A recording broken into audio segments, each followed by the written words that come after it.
পবিত্র ঈদে মিলাদুন্নবী সাল্লাল্লাহু আলাইহি সাল্লাম উপলক্ষে ঐতিহ্যবাহী ঢাকার কাদেরিয়া তৈয়বিয়া আলিয়া কামিল মাদ্রাসা থেকে 9 রবিউল আউয়াল প্রত্যেক বছর যে জশ্নের জুলুসটি বের হয় সেটা কিন্তু আজকে ঢাকার বুকে চলছে। এবং দেখতে পাচ্ছেন আমার পেছনে কত পরিমাণে আশিকে রসুল, শুধুমাত্র পেছনে না, আমি একটু ওইদিকে সামনে দেখাতে চাই, সামনেও কিন্তু প্রচুর পরিমাণে মানুষ ভক্ত অনুরক্ত তারা আছেন, তারা জশ্নের জুলুসে অংশগ্রহণ করেছেন। শুধু ঢাকা নয়, ঢাকার বাইরের বিভিন্ন জেলা থেকে, দেশের প্রত্যেকটি জেলা থেকে আসলে আশিকে রসুলরা এসেছেন। তারা তাদের হাতে সুন্নিয়তের পতাকা নিয়ে, মাদানী পতাকা নিয়ে, দেশের পতাকা নিয়ে তারা কিন্তু রাস্তায় নেমেছেন, জশ্নে জুলুস করছেন। এই জশ্নে জুলুসে ঈদে মিলাদুন্নবী, সেটা সরকারে দো আলম রসুল পাক সাল্লাল্লাহু আলাইহি ওয়াসাল্লামের শুভ আগমনের যে বার্তা, শুভ আগমনের যে খুশি, সেই খুশি কিন্তু উদযাপন করছেন তার প্রিয় উম্মতরা। তারা বলছেন রহমতুল্লিল আলামিন নবী, যিনি সৃষ্টি না হলে আল্লাহ তাআলা কুল কায়নাতের কোনো কিছু সৃষ্টি করতেন না, তার পবিত্র জশ্নে জুলুস, তার আগমনের খুশিকে তারা উদযাপন করছেন।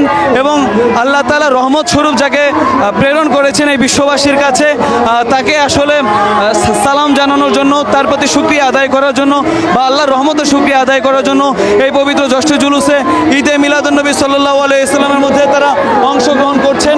এবং এই পবিত্র জশ্নে জুলুসে ঈদে মিলাদুন্নবীতে সদরত করছেন বা নেতৃত্ব দিচ্ছেন হুজুর কেবলা সৈয়দ মোহাম্মদ সাবির শাহ মাদ্দাসিল্লুল আলী, এবং তার সাথে আছেন সাহেবজাদা হুজুর কেবলা কাসিম শাহ মাদ্দাসিল্লুল আলী, তার সাথে আছেন হুজুর কেবলা আকিব শাহ মাদ্দাসিল্লুল আলী, এবং তার সাথে সামনে আওলাদে রসুল, এবং পেছনে, তার পেছনে পেছনে লাখো আশিকে রসুলের এই যে জনস্রোত, লাখো আশিকে রসুলের এই যে জশ্নে জুলুস, এই জনস্রোত, সেটা কিন্তু প্রমাণ করে দেয় রাসূল পাক সাল্লাল্লাহু আলাইহি সাল্লামের প্রতি তাদের যে ভালোবাসা, তাদের যে অনুরাগ, সেটা কিন্তু তারা এখানে প্রকাশ করছেন।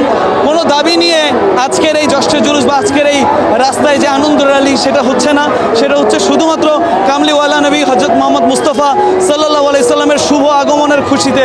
এবং যারা এই জুলুসে অংশগ্রহণ করছেন তারা বলছেন আল্লাহ তাআলা তাদের প্রিয় হাবিবকে দুনিয়াবাসীর জন্য বা তার সৃষ্টিকুলের জন্য রহমত স্বরূপ পাঠানোর পর, যে রহমতের পয়গাম নিয়ে পাঠিয়েছেন, বা সেই রহমত স্বরূপ পাঠানোর পর রহমত পেয়ে শুকরিয়া আদায়, যেটা আল্লাহ তাআলা করতে বলেছেন, সেই শুকরিয়া আদায় তারা করছেন। এবং তারা বলছেন যে বিশ্ববাসী যদি রাসূল পাক সাল্লাল্লাহু আলাইহি সাল্লামের আদর্শকে আঁকড়ে ধরতে পারে, তাহলে কিন্তু বিশ্বে হানাহানি, মারামারি, রাহাজানি কোনো কিছু থাকবে না।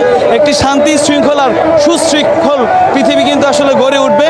এবং তারা বলছেন নবী প্রেমকে ব্যতি রেখে ঈমান পরিপূর্ণ হয় না, তাই ঈমানকে মজবুত করতে গেলে রাসূল পাকের ভালোবাসা বুকে লালন করে তার আদর্শকে মেনে চলতে হবে। এই ছিল এখনকার মতো আমার কাছে জশ্নে জুলুস থেকে সবশেষ খবর।